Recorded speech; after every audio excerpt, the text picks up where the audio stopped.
Almost every business owner thinks the best way to make more money and to increase profits, I need more customers. They're focused on the top of the funnel. I need to spend more money on ads. I need more marketing. I need more social media. But almost every business is sitting on 6 levers that you can immediately pull tomorrow to increase your profit by 5, 10, maybe even 15% per year. So we're gonna go through all 6 of these, and all of these I have direct experience implementing into my own businesses or with other businesses that I have worked with in the past. So the first one, and by far the best one that we have implemented ourselves, is going from a free trial to a paid trial. Now on this, you might say, oh, well, I'm not gonna get as many people in the door. Correct. We might have cut down our trials 25%. So we might go from, 20 a month to maybe now 15 a month. But the best part, so right on that alone, I'm already saving 5 hours per month. The conversion rate on these are going to be way higher because you're already showing, hey, this customer is willing to put their money where their mouth is. They say they want to get better at this. They're proving it by paying for that trial, paying for that lead magnet. So they're already showing you that they are their ICP. So your conversions might go from 50% to 80%. So number one, saving time. Our conversions are going to be higher. The next thing is this is immediate profit at the bottom line. So this is something that we're already doing that now we're being able to get paid for. So for us, that was a $50 trial. So we went from 0 to 50. Say we're only doing 10 per month. That's $500 per month in extra profit. Say you're making $10,000 a month, and now you have an additional $500 profit a month by basically doing nothing different. You are doing the exact same things you were doing before. Now we're making $500 per month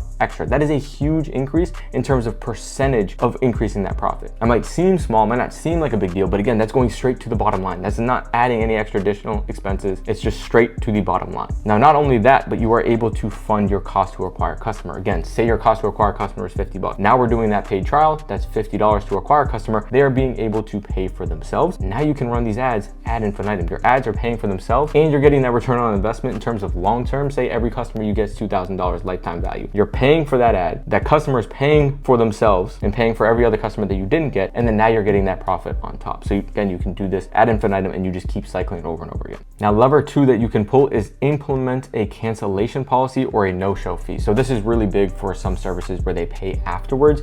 Getting a deposit upfront can be a huge increase, again, straight to the bottom line. Say you get 2 people, right? You're doing massage therapy, you're doing physical therapy, you're doing car detailing, and everyone pays after the service. Say you get 5 people a month that cancel. Maybe it's only even 2. If you're able to just simply get a $50 deposit upfront, so you're still getting paid the same as you always are. Prices are the exact same. You're not changing anything. You're just getting that upfront fee. So that way, if they do cancel last minute, say it's $50. Now that's $100 a month added to your bottom line every single month that you weren't getting because people were just canceling and then they weren't hitting you back up. And then you basically just lost that customer. Or just having a very strict cancellation policy in place where maybe you're a basketball trainer like myself or a personal trainer or some sort of a consultant. It's like, hey, we have, call at this time, but you don't have a cancellation policy in place. They cancel the hour before. You don't have that policy in place. Oh, can I get a refund or a reschedule? Sure, because again, you don't have that policy in place. So this is something for my own business we implemented years ago. So we've had so many cancellations over the year. Again, say you have 10, some 50, some businesses might have 100 cancellations a year. If you're able to get that fee, again, that's going straight to the bottom line and that is protecting your time, especially if you are,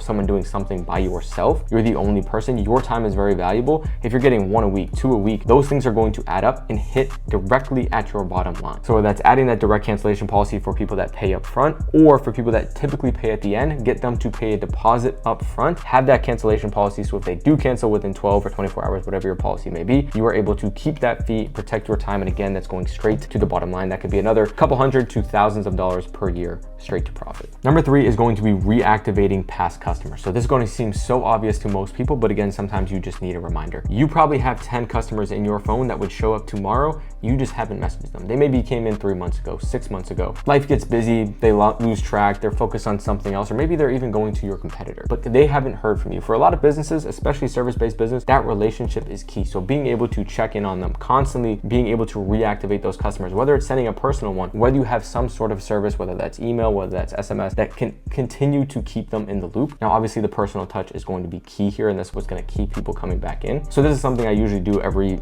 2 to 3 months or so. I'll go back through customers that I had 3 months ago, look through all of the clients that I've served. Okay, who hasn't been in a while? Okay, this customer, this customer, this customer, I'm gonna send them a personal text. This is something I did recently, and I probably got 10 people who I've had in the past to basically reactivate them, get them back on the books, get them back scheduled, and now they're gonna keep coming in. So again, everyone's, oh, I gotta look forward to the next customer, but you usually have customers that you've served, that you're currently serving, that just aren't coming in as much. And by just simply sending a text, that could be, again, hundreds of dollars in profit, but most people just leave it because, oh, I haven't heard from them, whatever, they're gonna come back. And a very quick story for you on this and the importance of being able to communicate with your customers on a regular basis when they're coming in, when you're seeing them. One customer I used to have, he was coming in less frequently. So I was like, dude, what's going on? Like, you haven't been in as much. Like, I've seen you maybe once a week. He was coming in 2-3 times a week. Then he was slowing down. He was like, yeah, I've been busy. busy. I've been thinking about training over at this other place. I might be signing up for this summer program. And I was like, dude, why are you gonna do that? Stay here. I know who you are. Like we have a direct plan of how we're gonna get you to where you wanna go. And he ended up signing up for 2 months, almost tripling how frequently he was coming in before, just because I was able to have that conversation. Notice, hey, you know, frequency's been dying down a little bit, just having that conversation, showing that, hey, I do care, because I actually did. And that was enough to be able to get them on. But if I didn't have that conversation, if I wasn't paying attention to how customers are coming in, how frequently, their attitude, you know, the communication, that could have been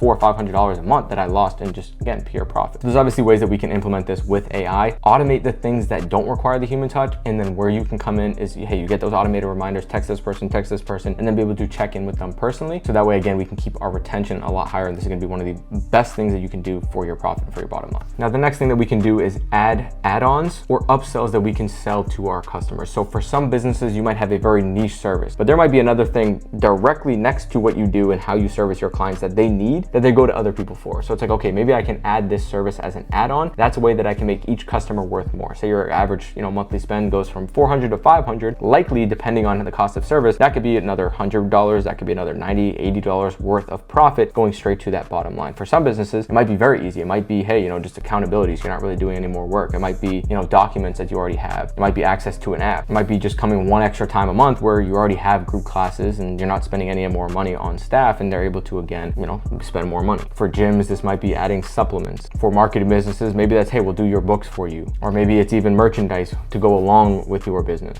Maybe that's premium services. Maybe that's even memberships. That's something that we implemented with a car detailing client that I work with, is he was going from just, you know, every 3 months or so people would come in, and sometimes they'd go 4 months, sometimes they'd go 6 months without coming in. By implementing a membership, we were actually able to increase what that client was spending on a quarterly basis, which was able to increase our profits. So sometimes just finding a way to get them to pay more often or get them to pay more money. So again, that could be upsells, that could be selling them into premium services, or that could just get them into paying more often. So maybe they spend $200 a month doing landscaping. It's like, hey, let's come bi-weekly, and then we're able to do, you know, all the hedging, able to do the mulch, we're able to do, you know, the yard. Let's just come 2 times a month instead of 1 time a month. Now you're able to make more, even if it's just a little bit more. Again, that's usually going straight to the bottom line. So find ways to upsell and to add premium services to existing clients. Now, the next thing, which most business owners don't want to do, but is the easiest way to increase your bottom line, and something most businesses should be doing regularly, is increase your prices. The thing with a price increase, even a modest 1 or 2% increase, can add a 10% increase in net profits for your business. Because again, your costs are staying fixed, but your revenue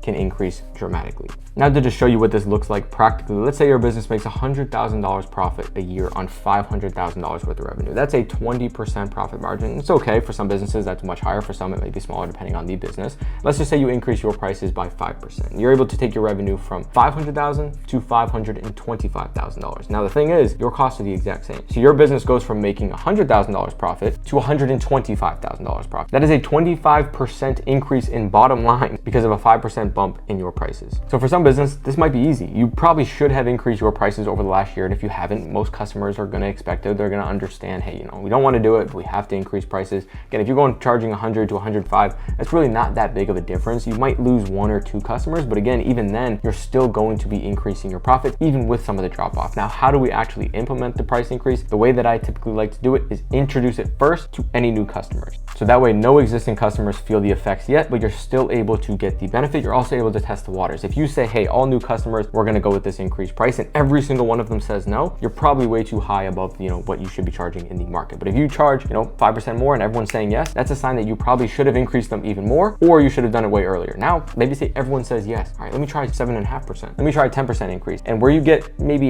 80% or a lot of your customers to say no, that's probably too high. Let's find that middle ground where, you know, 80% of them are saying yes to that price range. Now, after a while, that's when you can start to, you know, take some of the people that have been with you for a while, say, hey, I know we don't like to do it, but we have to increase prices. Just obviously with everything increasing, this is what we have to do. Now, again, everyone says yes, that's good. You have high quality customers. Again, most of the people that are going to drop off are going to be people that probably wouldn't have stuck around that much longer anyways, or people that just valued based on price versus product. And especially for most service-based businesses, if you're getting better and you're providing a better service over time, you should be worth more. So by default, you should be increasing your prices. This is something I do almost every single year. I first started out, I was charging 25 an hour. Then I was going 30, 35. And each time I was like, I'm nervous to, you know, try to charge that much, because to me it was a lot. Then it went from 50 to 55 to 65 to 80. Then it went from 80 to 100 and 100 to 120 and 120 to 130. And now I'm comfortable at 130. Almost nobody says no. And I know that I'm worth that amount and people are willing to pay it. So it's not a very comfortable process, but that is where the money is going to be made at the end of the day. If you're only trying to beat your competition based on price, you're going to lose on value. Win on the value end, and people will be willing to pay a lot more for that service than your competitors. So again, this is just another quick lever. You can go in manually, increase your prices, even $1, $2, and that's going straight to your bottom line. Now, the last thing, and this is something that most business owners think they do, but oftentimes they don't do it often enough, is go back and try to negotiate if you can, or cancel services that you are not using. They might only be able to increase profits by 0.5% or 1% or 2%. Maybe that's your Wi-Fi bill. Hey, I'm gonna cancel this unless we can get it at this price. Or maybe it's,